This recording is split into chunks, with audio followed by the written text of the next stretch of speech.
Hi, everyone. Welcome back to God's Whispers, a place where we take the time to pause and reflect on the word of the Lord. Today I'm going to be speaking about chapter 12 from Romans, verses 5 through 16. And it kind of felt like when I was reading it that St. Paul was giving us like a how-to for everyday life. Let's listen.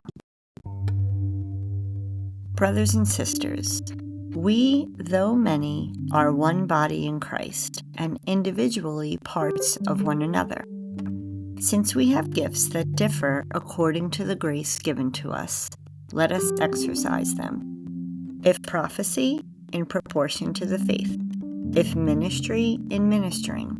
If one is a teacher, in teaching. If one exhorts, in exhortation. If one contributes, in generosity. If one is over others, with diligence. If one does acts of mercy, with cheerfulness. Let love be sincere. Hate what is evil. Hold on to what is good. Love one another with mutual affection, anticipating one another in showing honor. Don't grow slack in zeal. Be fervent in spirit. Serve the Lord. Rejoice in hope. Endure in affliction. Persevere in prayer. Contribute to the needs of the holy ones. Exercise hospitality. Bless those who persecute you. Bless and do not curse them. Rejoice with those who rejoice. Weep with those who weep. Have the same regard for one another. Do not be haughty, but associate with the lowly.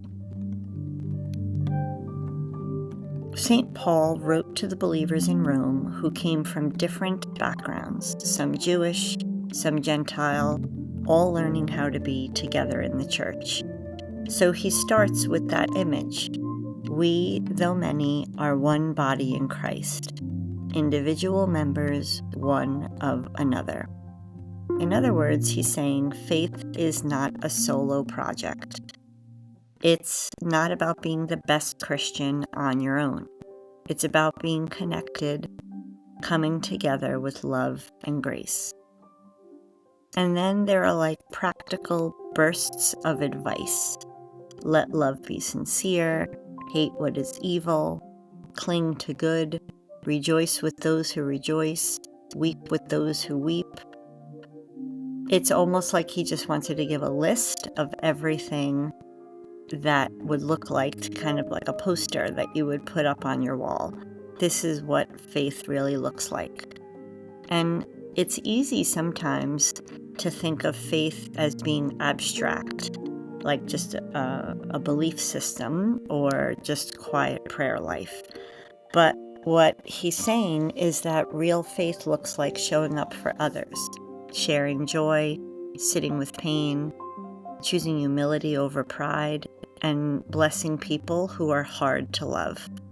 And maybe that's the part that kind of hit the most, because we live in a world where everyone is so quick to compete, to compare, or to criticize. But St. Paul is saying, be different, be genuine, be kind, be rooted in love that doesn't depend on how others treat you. That's the kind of love that shows up in this world through people who live quietly, faithfully, and with grace. So journal prompts that would go along with this would be, where have I felt the most connected with others in faith, like part of one body? And where do I sense God inviting me to love more sincerely this week? And what does humility look like in my own relationships right now? When St. Paul wrote this, it was to a mixed community of Jewish and Gentile believers. Some came from very strict religious traditions, others were just new to the faith. Things didn't always get along, or they didn't always get along, and there were cultural differences. So the passage is really practical wisdom for people learning how to love each other in a real, messy life. I think that hits home for many of us. I hope this message resonated with you. And if you feel like a friend could use some encouragement, please feel free to pass it along. And don't forget to subscribe so you can continue to hear God's whispers.